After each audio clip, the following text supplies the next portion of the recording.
This is a video for CIS 6.8 final project. Extension of GAN and VE to model multimodal distribution. My name is Shu. Let's first talk about the implementation. For the training configurations, we use the same setting as the paper and as the project instruction.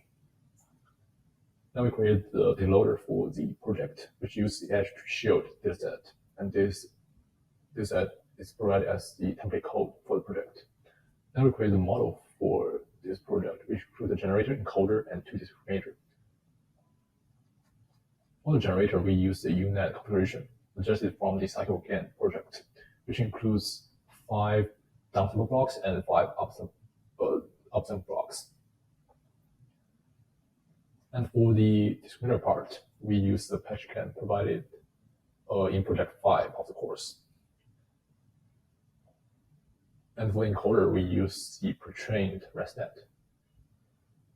Then we set the optimizer and start the training process.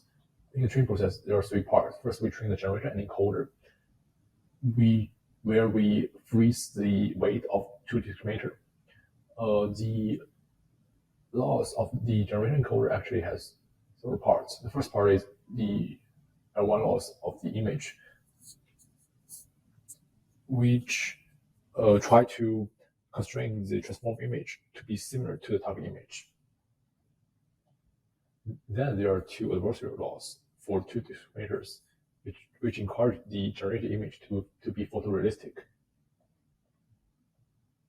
And the third loss is the chaos divergence, where we try to enforce the data space to be a compact Gaussian distribution.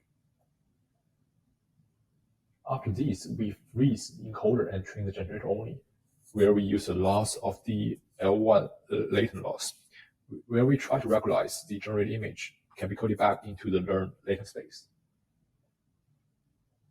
After this, we can train the 2 discriminator, where we use the adversarial loss again to encourage the discriminator to distinguish between real image and generated images.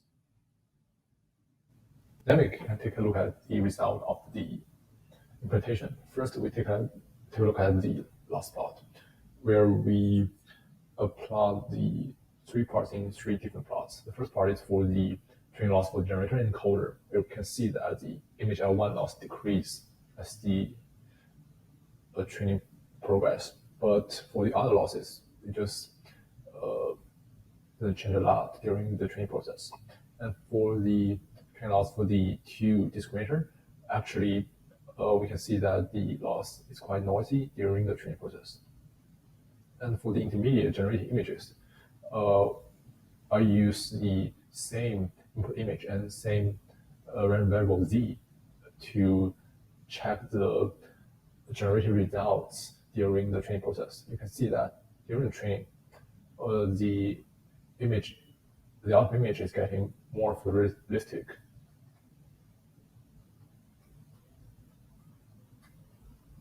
After this, we can do the quantitative evaluation for the project. For the FID score, which measures the quality of the photorealistic quality of the generated outputs, the score is 153, which is still a large number. It means that our model distribution is still far away from the distribution of the training set. Then we also test with the LPIPS score, which measures the diversity of my multimodal prediction.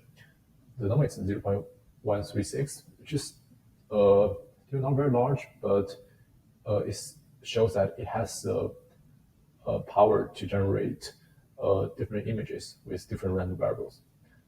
And the last part is for the qualitative evaluation, where we select 10 examples from the validation set to generate images. In this evaluation, we use the same random variable for different images, and you can see that different images with same random variable show similar colors, and the result is good in most of the images.